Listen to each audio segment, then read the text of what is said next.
数のレパートリーが5種類ぐらいしかないにゃんこでーす。思いつかんわ、献立が。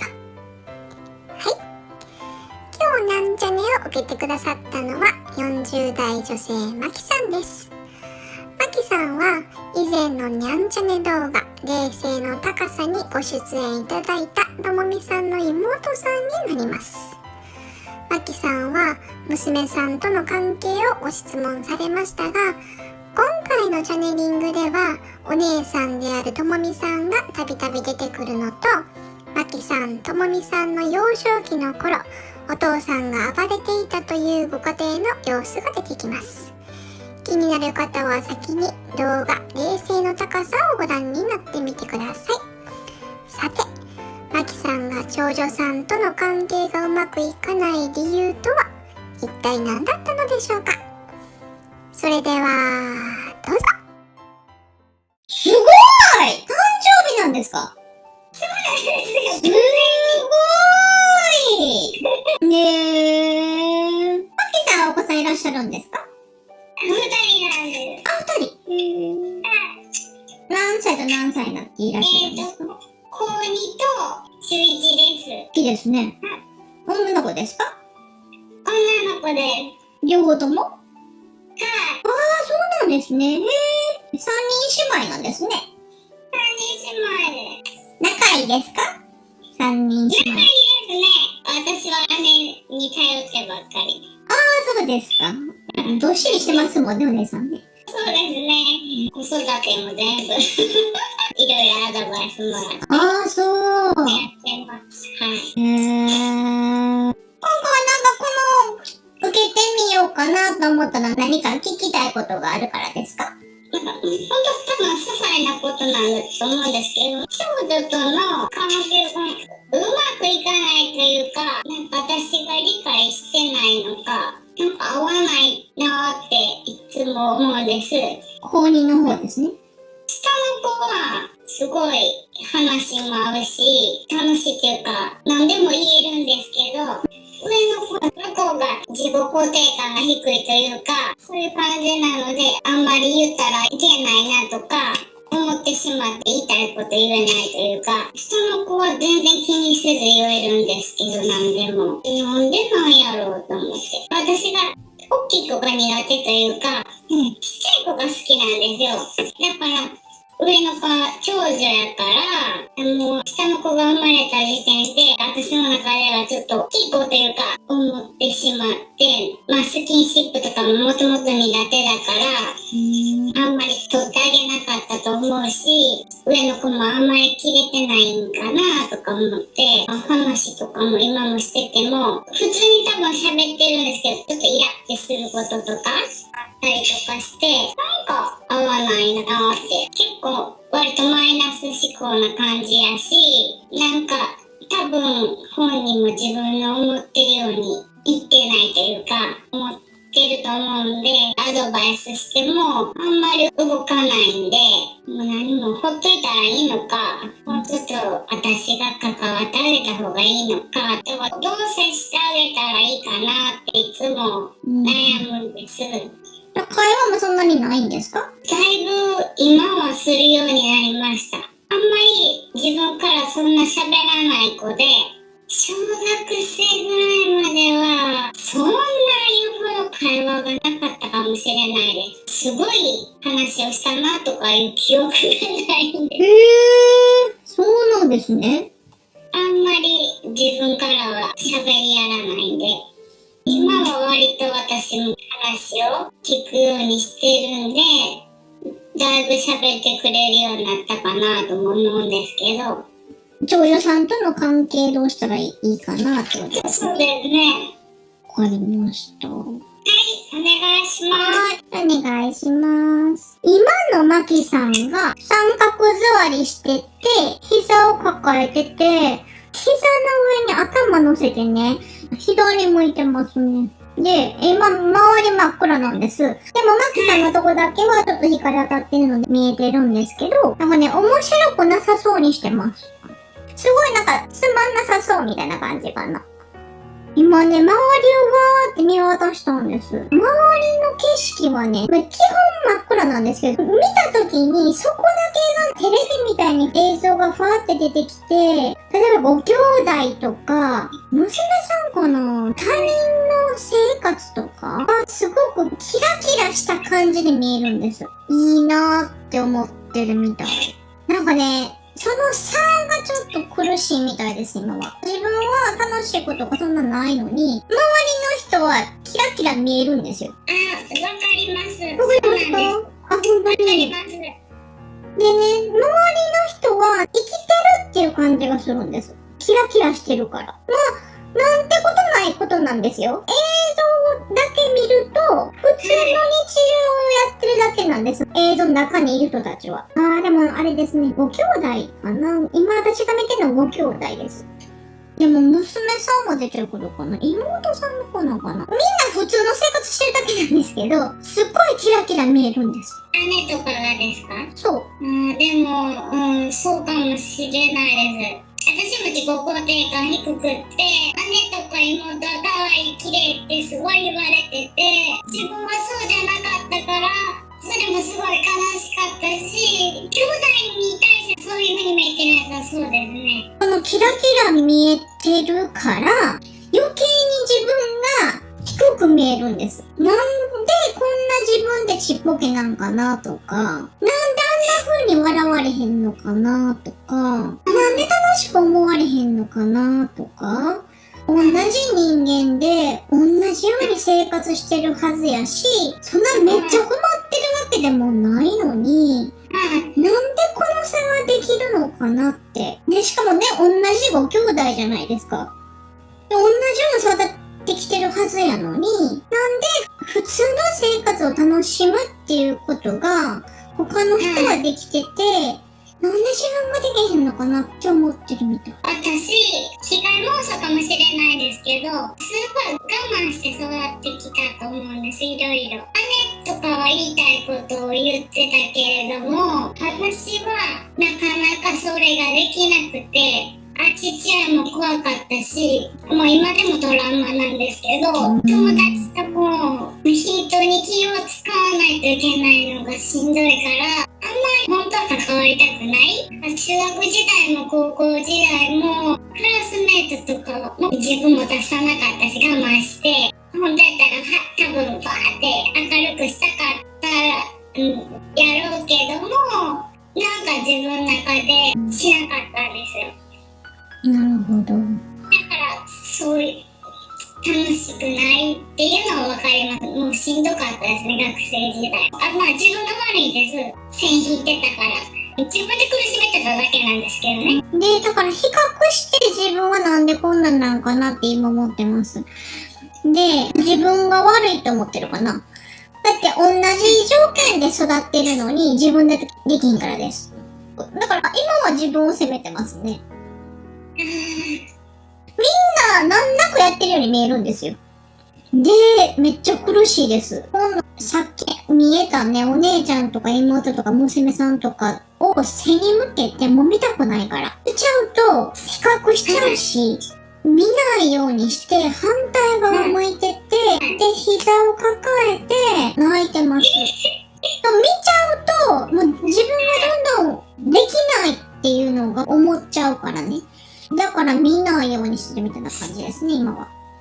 で、あまりにもその状況が苦しいので、横になりました。膝を抱えたままゴロンって横になった感じですね。もう、疲れちゃって。で、横になったらね、今度顔がね、そっちのお姉さんとか娘さんの方に向いちゃうので、また見ちゃったみたいな感じで、見たくないのにって言って、見たくもない。聞きたくもない。って感じで、目をつぶって耳を塞いでます。だから情報を入れないみたいな感じですね。比較対象の情報を入れないんです。比較するとしんどくなるだけやから。だからそれさえなければ、自分のできなささを見る必要がないので、もう全部遮断みたいな感じですね、今。だから自分の体で閉じこもるのが一番いい。だって比較しちゃうから。私は何ともかかりませんみたいな。私はもうこの地球上一人しかいないみたいな感じで、ぐるんって横になってます。で、そこでお姉さんが出てきますね。なんか光った窓みたいなのが出てきて、お姉さんがね、すごい優しそうな顔で、わーって出てくるんですよ。それで、お姉さんがその窓から手を出せるみたいで、手を出して、マキちゃんって言って、なでなでしてます。なんか背中さすってるみたいですね。周りがすごくて自分が良くないと思ってるんですけど、そんなことないよって、あなただって、こんないいところあるよって、それは私にはできないことだよって、っていうのを説明してます。ニコーってしながら。でも、そうやって背中さすってるけど、なかなか届かないみたいです。なぜなら、マキさんの思いがすごい強いから。もうほっといてみたいな感じ。で、お姉さんは困ってますね、今。こんなこと言うのもなんですよ。お姉さん的には全部はちょっと簡単なんですよ。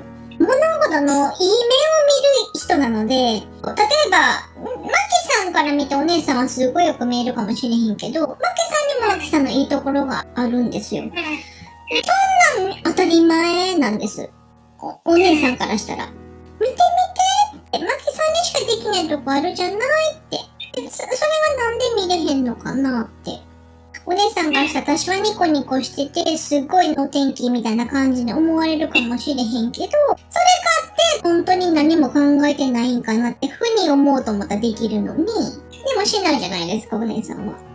そんな感じで、まあいいかと思ったら、まあいいし、それがもうすごい悩もうと思ったら悩めるわけですよ。で、お姉さんはそれを悩まないだけなので、だから、すごいよく思ってくれるかもしれへんけど、私はただのお天気なだけで、ずーっとマキちゃんの方がよく考えてるよって。その良さが、やっぱ自分にはわからないんだねって。それを、どうやってあげたらわかるのかなって。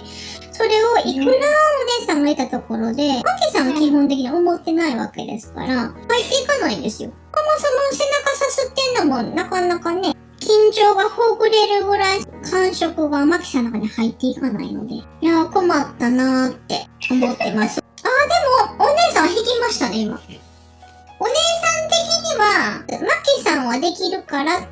マキさんにはマキさんの課題があり、マキさんにはちゃんとできるから、それは私が手出しすることじゃないなって。もし、マキさんが今後何かに気がついて話を聞いてもらいたいとか、励ましてもらいたいとか、何かしらアクションを他に求めるんだったらいつでもちゃんとやりますよ。でも今の状態はもうギューってなってるから、今、私が手出しする段階ではないんだなって。っていう感じで、悲しい気持ちはあるけど、やっぱりね、妹が苦しい状態にあるわけですから、そこに何もできないってのは辛いけど、でも、しょうがないねって言って手を引っ込めましたね。でも、お姉さん的にはマキさんはできるって思ってます。信頼があるみたいです。だから手を引っ込めるんです。で、今、マキさんが映ってるんですけど、まあ一人なんですけどね。一人で聞きたくもない、見たくもない、みたいな感じで横になってゴロンってなってて、自分の世界にこう浸ってるというか、一人の世界を自分で作ってるんです。そうですね。自分で作ってたんですよね。そうですね。シャットアウトしてるので、はい。わかります。今ね、左側を下にして寝てるんですけどね、左の手がね、前に伸びてるんですよ。左手の上に何か乗ってて、なんか、そこが光ってるんですけど、なんかでっかいダイヤモンド持ってますみたいな感じで何か光ってて、私にだって何かあるはずよって言ってますね。だって同じ人間やし、そんなに高望みしてないんですよね、マキさんは。そうですね。なんか普通に笑うとかね。普通になんか自分の楽しいことを見つけてそれに没頭するとかね。で、それでニコニコするとか。太陽綺麗やなとか、風気持ちいいなとか、そういったことを感じられる心の状態になるっていうことをしたいだけなんです。なんか人にすごいねとか言ってもらえたりとかじゃなくてね。それを涙流しながら冷静に考えてます、今。そのやってるのを見てるんですけど、子供時代が出てきましたね。なんかね、4、5歳とかそんなぐらいだと思います。へー。兄弟で遊んでる映像が出てきます。マキさんはちょっとだけ引っ込み思案みたい。でも遊ぶのが楽しいみたいです。兄弟で。ちゃんみたいに、みたいな感じで遊べないけど、でも、楽しんでますね、ここの時代では。そうなんです。すごいちっちゃい時は、すっごい多分遊ぶのが楽しくて、近所の子とかも。うん。違いますね、今と。そう、すっごい楽しかったんだけど、小学校の高学年ぐらいからなんかしんどくなってきたかなって感じですかね。だからね、今その手の中の映像を見て、あ、この時私楽しんでたなって。シャボン玉今してるんですけど、シャボン玉がふわーって触れて、わー綺麗とかね。お姉さんとはははははって、本当に何にもない日常ですよ、これって。まあ、公園みたいなところで遊んでるんですけど、その一個一個が楽しかったみたいです。そうですね。振り返って、私ちっちゃい時はもっと明るくって生活してたはずやのに、大きくなったらこんなんなってしまったんやろってすごい思いました。で、あれおかしいなって思ってます。今手のひらを見て。流れてバーって育ってきたから、その差があんまり分かってなかったですけど、できてたんですよ。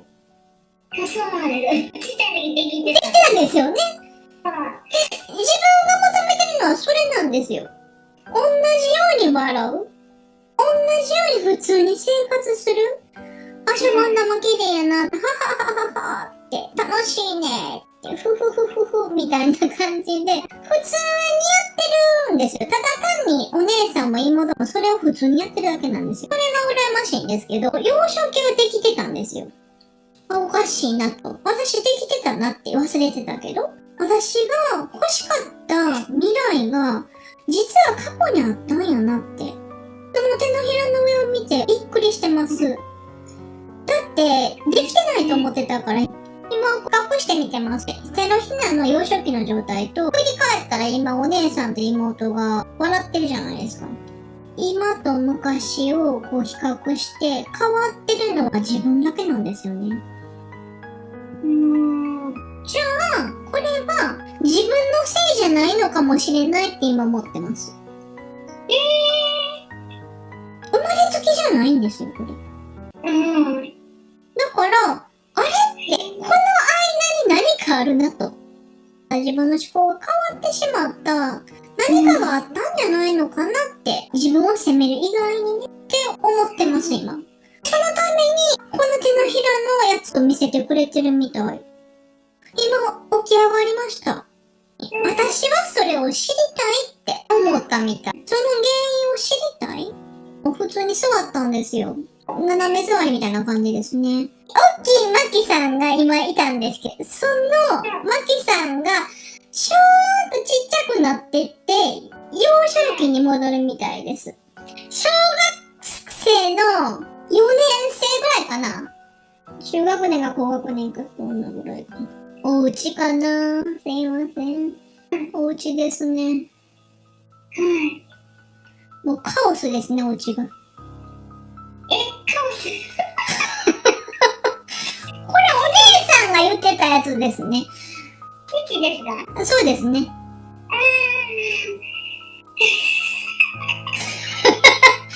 父さん暴れてて、お母さん止めてて、お姉ちゃんが割って入って、で、マキさんがーってなってるみたいな。わかりますか？そこですね。そこにいます。うわ、怖いね、これ。すごい怖かったね。怖い。戦争みたいな感じかな、お家の中が。内戦みたいな。めっちゃ怖いみたいです。私はもうすごい怖かったです。その3人が、もうカオスみたいな感じでやり合ってて、お父さんもひたすら暴れてて、お母さんは泣きながら止めてて、お姉ちゃんはちょっと歯向かってるんんやけど、でもお母さん守らなと思ってて、でも、妹も守らなと思ってます。お姉ちゃんが妹を守らないといけないと思ってるってことです。っていう意識があるっていう意味ですね。でもそんな守れる状態でもないから今。でも守らないといけないっていう意識がお姉ちゃんにあります。もうお姉ちゃん、ありがたい。もう本当は見せたくないこの状況を。マキさんが耳塞いでます。早く終わってと思ってる。思ってます。目もつぶってるし、でも音聞こえるじゃないですか。そんだけギャーギャーやられたら。で、それを気にしてますね、お姉ちゃんが。本当は聞かせたくもない。自分は結構いけるんですけど、妹はそうじゃないから、だから本当に聞かせたくないんやけど、やっぱ物理的に無理じゃないですか、うちの中にいたら。妹を違う部屋にしたとしても聞こえるじゃないですか。止めに入るのにもう精一杯なんですけど、お姉さん的には。でも、意識のどっかで、このことを妹に聞かせたくない。妹を守るためにっていう意味ね、と思ってます。でも、それは叶わないですよね。やっぱりお姉さんだってちっちゃかったわけですから。で、マキさんはもう震えてますね。辛いですね、これは。早く終わってって。誰も傷つけないでほしい。だってね、お母さんもお姉ちゃんも大事じゃないですか。でも、突発的にやっちゃうこともあるかもしれへんから、目開けたらその瞬間見てしまうかもしれへんから、もう怖くて見れないんですよね。そんな瞬間見たくないし、すっごい大事な人、傷つけられる瞬間なんか絶対見たくないじゃないですか。だからやめてって言って嵐を過ぎるのを待つみたいな感じで、もう体をギューッとしてます。そうですね。何も言えなかったです。今、カオスが終わったみたいで、一旦終わったんですね。そういう時に、体の力がちょっとだけ抜けるんです。横になって泣いてて、なんか、さっき大人で泣いてたら自分とすごくよく似てますね。泣いてて、こんなことを経験しないといけないのかって。こんな大事な人を、もしかしたら殺されるかもしれへんぐらいのことやのにね、それを毎回味わわないといけない。嵐を過ぎ去るのを我慢するしかないじゃないですか、今。割って入れるほど大きくもないし、勇気もないし、耐えるしかないじゃないですか。でも、毎回本当に危機なんですよ、自分からしたら。お母さん殺されるかもしれへんし。お姉ちゃんだって刺されるかもしれへんし。いくらお姉ちゃんがね、立ち向かっていける人とはいえね、包丁刺されたらもう終わりですから。で、その絶望的な恐怖を、私はこれを何回もやり過ごさないといけないんですよ。なんでって今泣いてますね。体の力が抜けて泣いてます。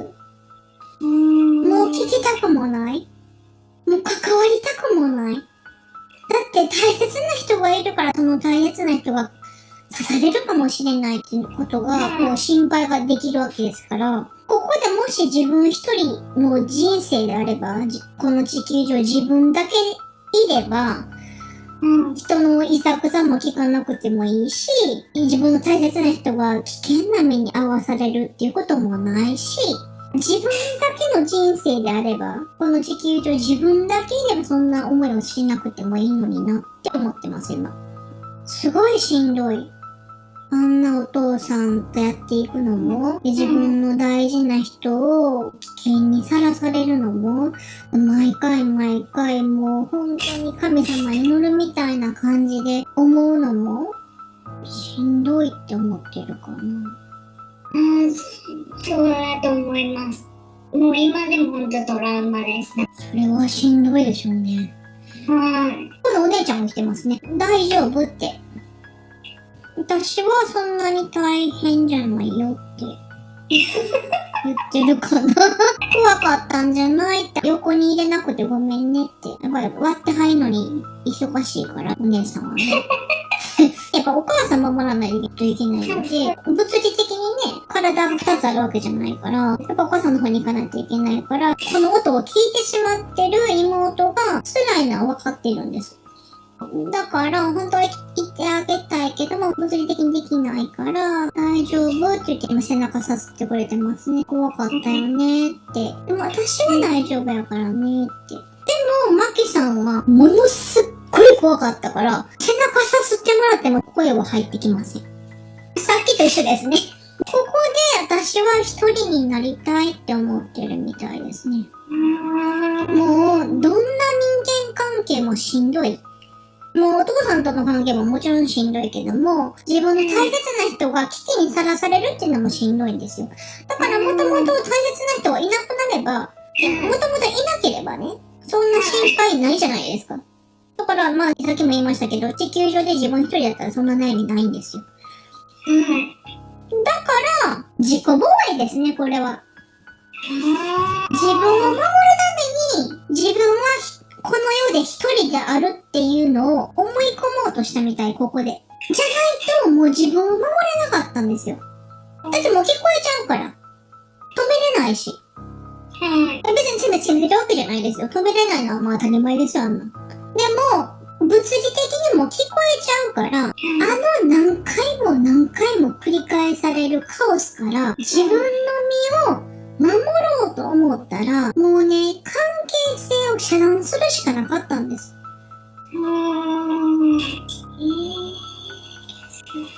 だから、今、ここで、卵の殻に中に入るみたいな感じですかね。だから関係性はあるんです。だってね、ずっとお姉ちゃんと住むじゃないですか。お母さんも住むし、お父さんも一緒にね、同じお家には住んでるんです。でも、精神的にっていう意味、自分の殻に閉じこもるっていうことですね。自分の周りに自分で卵の殻をこう置いたんです。それでシールドを貼って自分を守る。自分はこの世で一人であるということを思い込んで、誰が何をやられても自分の心がそこまで荒れないようにするっていうことを今してます。それを今、大きなマキさんが見てますね。ああ、こうしてたんやって。だってこの状況で守ってくれる人いないですよ。ね、お姉さんは気にかけてはくれてましたけど、物理的に横にいてくれるわけじゃないじゃないですか。この状況からマキさんを外に連れ出して聞こえないところに行くとか、シェルターに入るとかね、本当にこのカオスを止めるとか、そんなことはできなかったから、守れる人がいなかったんですよ。自分で自分の身を守るしかなかったから、だから自分でシェルターを作ったんです。卵のシェルターをね。今まで自分が悪いと思ってたんですよ。だって同じように笑えないからです。関わりもあんまりね。でもそれはね、自分を守るためやったんですよ。自分が悪いんじゃないんやなって。そして、この状況もしょうがないじゃないですか。普通やったら、第三者の大人が介入して、シェルター入るぐらいの案件ですよ、これは。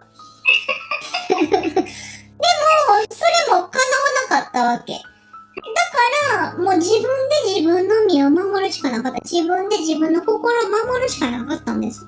さっきね、お姉ちゃんが、自分が大人になってね、自分だけこんなんできへんわ、みたいな感じでね、横になって、背中さすってくれたじゃないですか。でも全然届かなかったじゃないですか。今も、ギューってね、体がこわばって、お姉ちゃんに背中さすってもらっても届かないんですよ、怖すぎて。一緒なんですよ。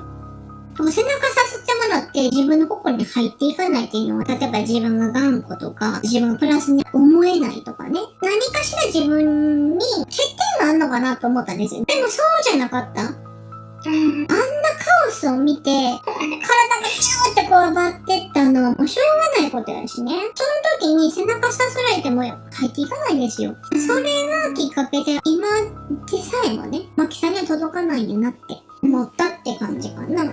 私のせいじゃなかったんやなって。それはしょうがなかった。で、大人のマキさんは困ってますね。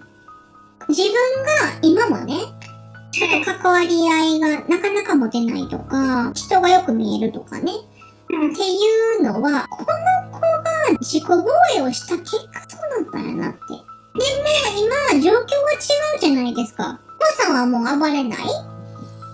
カオスの状況はもう過ぎ去ったんですよ。だから、本当はこの殻に閉じこもっているちっちゃな自分は、もう出てきていいんですよね。殻に入る必要は本当はもうないんです。でも、殻に閉じこもってる子は、わからないです。だってそこが避難所みたいな感じやから。ああ、そうか。今の私の中にも、この子がいるんやなって。で、この子は、周りの状況が変わったっていうことに、気づいてないんやなと。だから、試しにね、大人のマキさんが殻をコンコンってするんです。ちっちゃなマキさん気づかなくって、困ったもんやなって思ってます。で、今、卵ゆすってます。卵の中のちっちゃい子の方は怖い世界だと思ってるので、ほっといてほしいんですよ。そこから出たくない。遮断してるんですよね、関係性を。なんかね、卵って先っぽが、細くなってるじゃないですか。その上のところから、お姉さんが手伝ってくれて割りました。お姉さんが、ここは私が手伝えるところだと思ったみたい。ちっちゃい方のマキさんがびっくりしてる。大人のマキさんが、わって顔を出して、その子と目が合いますね、今。泣いた。ちっちゃい方のマキさんが泣きました。やっと助けに来てくれたって言ってる。だって誰も助けてくれへんかったから。やっと助けに来てくれた大人が来たって。シェルターやったんやわ。この子にとっては。ちっちゃい方のマキさんが大きい方のマキさんの腰に抱きつきましたね。くったくなくわーってくるんですよ。お母さんに会えたぐらいの感覚で抱きついてきましたね。マキさんはすっごいびっくりしてます。自分からしたら他人っぽい感じなんです。自分とはいえね。だからわーってびっくりして、後ろに尻文字ついてます。4、5歳の時にくったくなく遊んでた、あの時の自分が、実はシェルターの中にいたんやって思ってるみたい。自分やったらもっと人見知りするじゃないですか。初めて会った人に抱きつくとかやらないでしょ。でもこの子はするんですよ。そこにびっくりしてるかな。この子はできるんやと思って。でもこの子はずっとシェルターの中にいたんです。くったくなくシャボン玉綺麗やなとか、人と喋れるとかね、お姉さんみたいに笑えるとか、普通の生活できる、普通にコミュニケーション取れるとか、そういった子供らしい行動ができるっていうのがこの子なんですけど、自分の中にもちょっと言い方が変かもしれないですけど、人間らしい自分がいたんやなって思ったみたい。この子ができるようなことが自分はできへんかった。それをしたいだけだったんですよ。人が羨ましいって思うのは、みんなに絶賛されるような素晴らしい人間になりたいとかじゃなくてね。ちゃんと自分の感情を表現できる子供みたいに殻に閉じこもるんじゃなくてね。この子はここに閉じこもってたから自分はできへんかったんやなって。で、今すごい謎解きができたみたいな感じですね。自分はできへんと思ってたけど、この子はこの子で待ってたんやなって。傷があるっていうのは分かってたんです。大変やったからね。でも、まさか自分がこういう手段をとって自分の身を守ろうとしてて、その子がまだシェルターにいるなんて、思いもしへんやったから、で、この子の背中を今さすってあげてます。泣いてる。背中さすってるんやけど、もう自分が涙出てきて、辛かったなーって思ってる。ごめんねって。分かってたけど、そんな深いとこまで分かれへんかった。この状況でこの子を助けてあげられるのは自分しかいなかったのに。こんな待たせてごめんねって。しんどかったねって。もう大丈夫やからって気がついたし、このからくりが分かったし、もうお父さん変わったし、状況も今変わったって。だからこうやってシェルターの中にいる必要がなくなった今は。だからこの殻から出て普通の子供がすること、安全な場所でご飯美味しいなとか、例えば家族でみんなで桜を見るとかね、桜の花が綺麗だなとか、本当に最低限のことですよ。学校の給食これが美味しかったよねとか、本当に普通の会話ですよね。でもそれって安全を確保したとこでしかそういった会話を楽しめないっていうかね、そういったことができないんです、本当は。そういうこともできなかったんですよね。でも今状況が変わって普通のことを感じられる状況になったよって、本当に子供らしくしていいよって。だって子供らしいこと全部言われてるから。普通の子供が味わえる当たり前のこと、何気ないことを感じるということをもうしていいよって。そのちっちゃい子が言ってます。普通の子供になれるのって。自分が夢見てた喧嘩のない生活、カオスのない生活に行ってもいいのって。で、大人のマキさんが泣きながら言ってますね。できるよって。今やったらできるよって言ってますね。ちっちゃなマキさんが大人のマキさんの膝の上にうつ伏せになって泣いてます。よかったって。もう自分の大切な人が脅かされる生活っていうのを、体験しなくていいんだねって。それがすっごい怖かったみたい。自分の大事な人が傷つけられる、殺されるかもしれない。それがもう怖すぎて。だって大事な人がいなくなるなんて絶対嫌じゃないですか。目の前にそれが起こるなんて絶対見たくない。そういうのを見なくてもいい。すごい安心してる。怖かったねって。小さな子がそんな状況になった時にね、何にもできないですよ。耐えるしかできないですよ。耐えるのも、至難の技ですよ、これ。それはやっぱ自分が思った以上にしんどかったんですよ。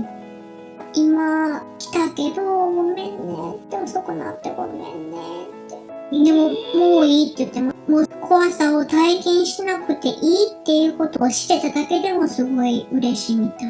体の緊張がちょっと取れてるみたいです。今二人とも泣いてます。で横でお姉さんが微笑んでます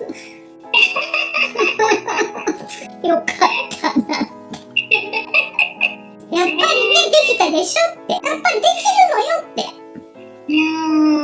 自分だけがすごいわけじゃないし、みんなすごい。自分の妹だってもちろんできるっていうのは信じてたし、ほらできたじゃないって。私はちょっとだけ手伝っただけやけど、ありがとうって言ってる。お姉ちゃんに向かってね。今、ちっちゃな子が、彼女の中で、カオスな戦争が終わったんですよ。やっと終戦みたいな感じですね。埋めてもらえたって思った瞬間に、大きな方のマキさんの中に吸い込まれていきました。で、今、大きな方のマキさんが子供みたいにわーって泣いてます。感情が戻ってきたみたいです。自分の悲しさとか、泣いていいとかね。自分のことを責めるとかもないし、悲しかっただけなんですよ。辛かっただけなんですよ。こういう風に人との関係を遮断する原因はね、ただそれだけだったんですよ。自分が他の人みたいにできないとかじゃなくってね、仕方なかったです。私もこうやって泣けるっていう人格が自分の中にいたんやなって。その嬉しさも相まって泣いてます。自分が戻ってきた。こうやってできなかったのは自分のせいじゃなかったんですよ。辛い自分が中にいたからなんですよ。で、今お姉さんとハグしてますね。自分で自分を可愛がせることができるよって。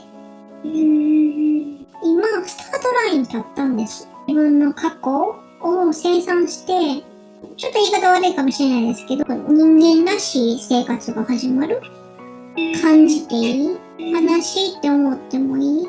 辛いって思ってもいいし。でもそれも感じた上で、やっと初めて嬉しいも感じられる。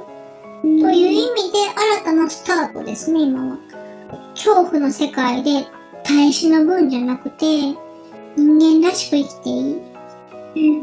大人のマキさんが思ってます。自分の中にちっちゃなマキさんがいるんだなって分かったって。この子は今まですごい耐え忍んできたって。だから、今から外に出てもいいよって言われても、すぐにね、いきなりわーって遊ぶわけじゃないですけど、でも、この子がもう安全やなって思えるように、ちょっとずつ行動範囲を広げていく。自分の中のちっちゃな子に寄り添うような感じで、自分ができることをちょっとずつ増やしていく。それが自分にはできると思うし、それが今からの自分の課題やと思うって。でも、ちっちゃな子に寄り添う人は今まで誰もおれへんかったから、ここからはちゃんとその子に寄り添って、その子のペースでやっていきたいと思うって。でそういう意味でスタートラインに立ったってことですね。で、そこを踏まえて、今度お子さんですね。長女さんと似てませんか？似てます。似てますね。そうなんですよ。殻に閉じこもってるっていう意味で似てるんかな。自信もないところとか。だからどうしていいかがわからないんですよ。自分でも自分の攻略法分かれへんかったのに、鏡みたいに自分が目の前にいるわけですから、それは分からないですよね。でもそれは、長女さんが教えてくれてただけみたいですね。自分がそうしてるよってこと。鏡みたいな感じですかね。自分の姿見せられてるんやけど、それに気づかへんかったみたいな感じ。ずーっと教えてくれてたのに、こういう状況頭なってるよっていうこと。だからマキさんの中でこれはすごい大きなテーマやったんですね。人との関わり合いとか、自分の殻に閉じこもるとか、それを自分でダメだと思うとかね。自分の不正だと思うとか、長女を見るたんびに、その自分のことを見返しなさいよ的な鏡やったんやと思います。全く同じ課題みたいな感じですかね。マキさんが基本的に殻に閉じこもってたので、この地球上に誰もいなければ悩みはなくなりますので、だから一人でいるという世界を作ってるんですけど、やっぱりそういったお母さんと接するとね、向こうからしても難しいですよ。だって本当の意味で関わろうとしてないわけですから。引き続きたくないから。だから同じようになるみたいな感じかな。お母さんのこと真似するじゃないですか。笑ったら笑い返すみたいな。お母さんがやってるからそれを真似するみたいな感じで子供って育っていくから、ただそれを真似しただけみたいな感じかな。だから全然悪気はないですよ。娘さんからしたら。それを見せられて育ったわけですから。こんなもんなんかなみたいな。だから今長女さんが出てきてね、すっごいお母さん観察してるんですよ。こうやってするんやって人の関わり方ってお母さんがそうしてるし。こんなぐらいの距離感を持って人と接するのが安全なんやなとかね。基本的にごめんなさいね、安心してないと思います。お母さんが安心してないからね。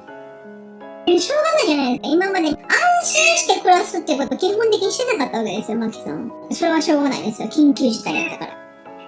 マキさんの中では戦争中でしたから。それを見て育ってますから、長女さんはね。で、今マキさんはめっちゃ困ってますね。だってね、そうは思わなかったじゃないですか。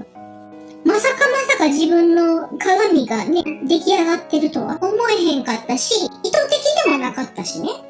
母やねんから、この人だって笑って過ごしてもらいたいわけですよ。お姉さんとか妹みたいな、次女さんはできますけど。あんな風にやってもらいたいですよね、普通はね。はい、思ってます。そう。でもこの子できないんですよね。できないです。お母さん見てるからですね。で、自分の意図した結果ではなかったけど、でも結果こうなってるわけですよ。自分の分身みたいなのが目の前にいるんですよ。どうしようって。教えてたつもりないのに、教えてたようなもんですね。自分の身を守るっていうやり方、人との距離感を取るっていうやり方。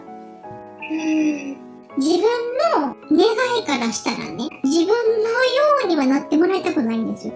そうです。楽しく生きてほしいです。そう、楽しく生きてほしいですよね。はい。楽しいっていうのはめっちゃお金持ちになるとかね、すっごい有名大学合格するとかじゃなくてね、ちゃんと安心した状況の中でご飯食べて笑うとか、まあ妹さんができるんだ、屈託のない、はーって笑えるような子になってほしいんですよ。そうです。でもそうなってないからね。どうしようって今思ってます。どうしようって思った。どうしますこれ。長女さんはちょっと孤独みたいですね。ですよね。一緒のお家には住んでるのに心の交流がないみたいな感じで生きてきはったから、意図的ではなかったかもしれないですけど、恋ではなかったと思うんですよ。今気づいたわけやから、マキさんだって自分がそういう風に生きてきたんやなって今分かったわけやから。でも結果そうなっちゃったから、まあ孤独ですよね。本当にその人が自分にとって大切やっていうのが多分伝わってないんやと思う。マキさん自体がシールドの中に包まれて生きてきて、そういった感じで人と関わりを持ってきたからね。お母さんとかお姉さんがめっちゃ大事やから傷つけられるのが怖いからシールド貼ったんですよ。その人たちが何があってもあんまり傷つかないように。それを娘さんにやってて、だから伝わってないんですよ。マキさんが本当にその娘さんを大事やって思ってるのが伝わってないんです。わかります。で、マキさんはすごい今ショック受けてます。自分が見てなかったのは、自分のインナーチャイルドだけじゃなくって、延長上で今度は娘さんにさえも影響が出るようなことをしてしまったんやなって。意図的じゃないですよ、こんな。それは分かってますよ。しょうがなかったから。だから娘さんからしたらすごい孤独です。一番お母さんの愛情が欲しいわけやから。そうですよね。それを肌で感じたいわけですよ。自分を愛されてるってね。で、お母さんからしたら、自分がいなくなってしまったらお母さんはものすっごいショックを受ける。っていうのを本当は子供って肌で感じたいんですよ。そのぐらい大事だよって。あなたが何かあったら私はもう生きていけないわぐらいの愛情を本当は受けて育つんですけど、ごめんなさいね。意図的じゃないのは分かってますよ。まあそれはしょうがないんですけど、それを感じるまま大きくなっちゃったんですね。いや、でもわかります。そうですね。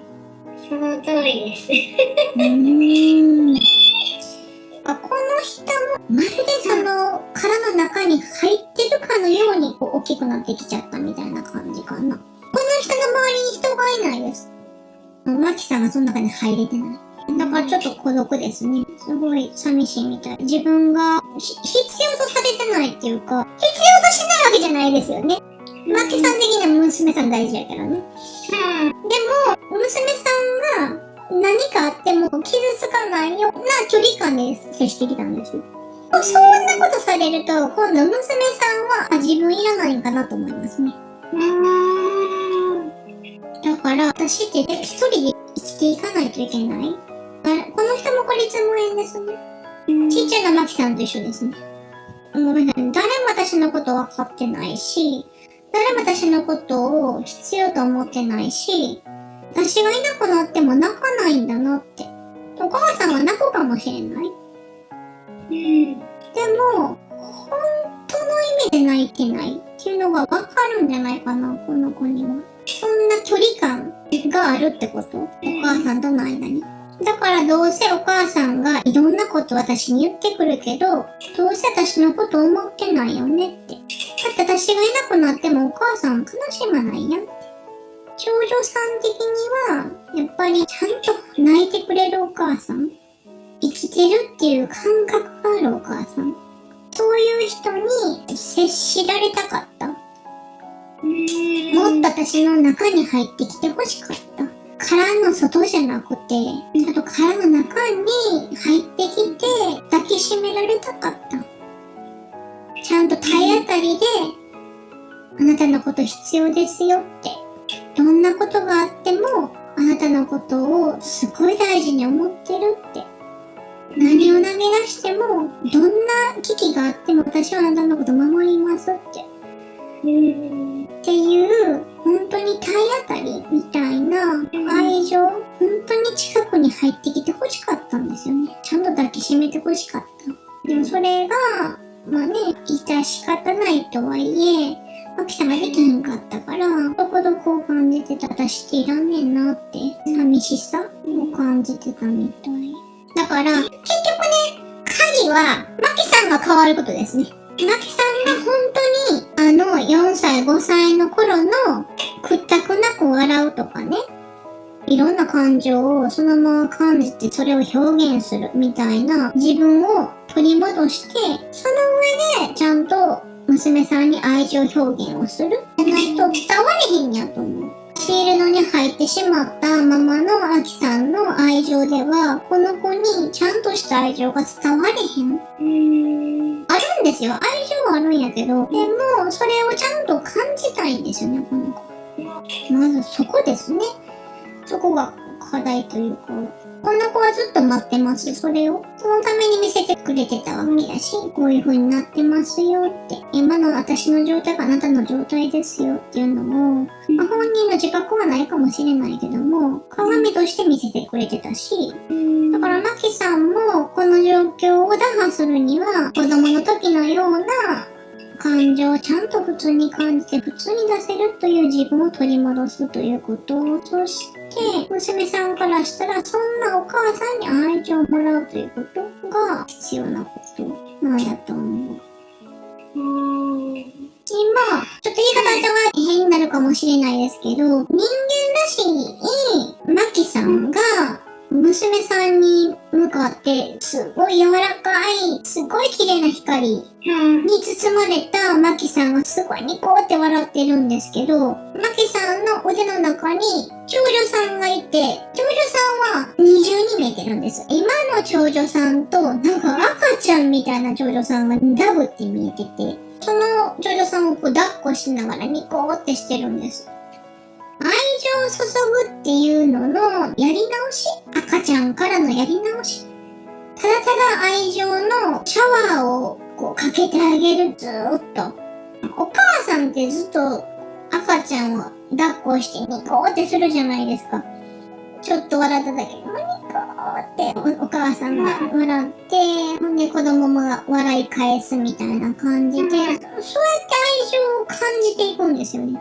それのやり直しを今してるみたい。で、長女さんが泣いてますね、それされて。嬉しいみたいです。これを欲してたって感じ。これがずっと欲しかったんですよ。これしなさい、こうした方がいいんじゃないっていうのはきっといっぱい言ってたと思うんですけど、そうじゃなかったんです。お母さんがちゃんと心から笑えてる。お母さん自身が本当に幸せだと感じてる。その上で、その長女さんに微笑みかけるっていう愛情。あなたはあなたのままでいいよっていうのを体感できるっていう愛情の表現の仕方みたいな感じかな。それが欲しかったみたいな感じ。だから長女さん泣いてますね。ずーっと孤独やったんですよ。今お母さんが、ちゃんと人間らしいって言ったらちょっと語弊ありますけど、ちゃんと生きるっていうことをして、心から笑える。他の人みたいにね、屈託なく笑えるっていうのができた時に、初めて娘さんをそのシールドからこう救い出してあげれる。だから、マキさんしかできないと思います、これは。他の人だったら無理ですね。だってマキさんの愛情が欲しいだけですから。それだけ。それが欲しかった。卵の殻からちっちゃなマキさんが出てきた時に、大きなマキさんに抱きついたんですよね。その時にお母さんみたいな感じで抱きついたんですけど、それと全く同じですね。本当の意味でお母さんを欲してたって感じかな。で、やっと初めて泣けてます、ここで。娘さんが。わーんって子供みたいに。一緒ですね。お母さんとそっくりや。一緒じゃないですか、これ。マキさんは自分のインナーチャイルドも救いに行って、その後に娘さんを救いに行くんですね。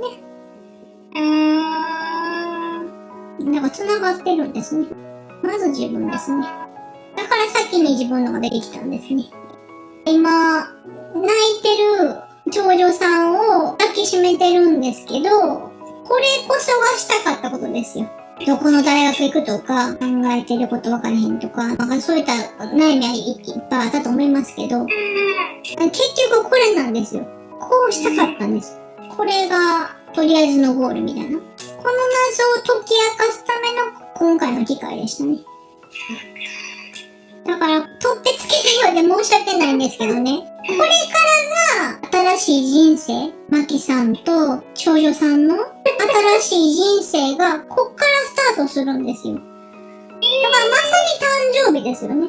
この二人の。だから誕生日なんかなって今思いました。戦争が終わって平和の中で生きていく。それはマキさんも長女さんも。っていうのがこの方の伝えたかったことだと思います。今回はまるで名探偵コナンのような原因を解明していくチャネリングになりました。